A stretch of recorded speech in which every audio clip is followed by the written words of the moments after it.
Hello दोस्तों, देखिए two bodies of mass 4 kilogram and 6 kilogram are tied to the ends of a massless string. The string passes over a pulley which is frictionless. See figure. The acceleration of the system in terms of acceleration due to gravity g is means कह रहे दो मास है, एक 4 kilogram का और एक 6 kilogram का।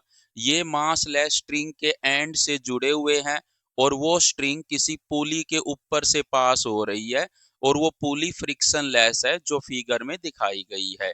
यहाँ पे कह रहे सिस्टम का एक्सलरेशन बताओ, एक्सलरेशन ड्यू टू ग्रेविटी की टर्म्स में, मींस जी की टर्म्स में आपको एक्सलरेशन बताना है सिस्टम का। यहाँ पर 6 किलोग्राम का मास ज्यादा है तो ये मास नीचे की तरफ आएगा और 4 किलोग्राम का मास कम है तो ये ऊपर की तरफ जाएगा।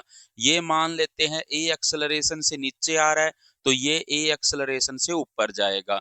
इसके नीचे 4g लगेगा और इसके नीचे 6g लगेगा। और जो टेंशन होती है वो हमेशा अवे फ्रॉम द बॉडी लगती है, तो इससे अवे लगेगी टेंशन और इससे भी अवे लगेगी टेंशन। यहाँ पर टी क्या है? टेंशन है। सो अगर ये ए एक्सेलरेशन से ऊपर जा रहा है तो टी माइनस का 4g इक्वल टू 4a होगा।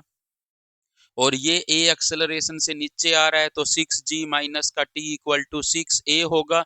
दोनों को ऐड कर देते हैं, टेंशन से टेंशन कट जाएगी, 6g माइनस का 4g 2g रह जाएगा, ये 10a हो जाएगा। सो यहाँ से a की वैल्यू कितनी आ जाएगी? g/5 आ जाएगी। और हमसे एक्सेलरेशन की ही वैल्यू पूछ रहा था, मींस हमसे a की ही वैल्यू पूछ रहा था, तो a की वैल्यू कितनी आ गई? g/5 आ गई। सो b इसका राइट आंसर होगा। और ये जो क्वेश्चन है वो एटवुड मशीन का क्वेश्चन है। एटवुड मशीन मींस ये जो क्वेश्चन लिया गया है वो एटवुड मशीन के ऊपर बेस्ड है।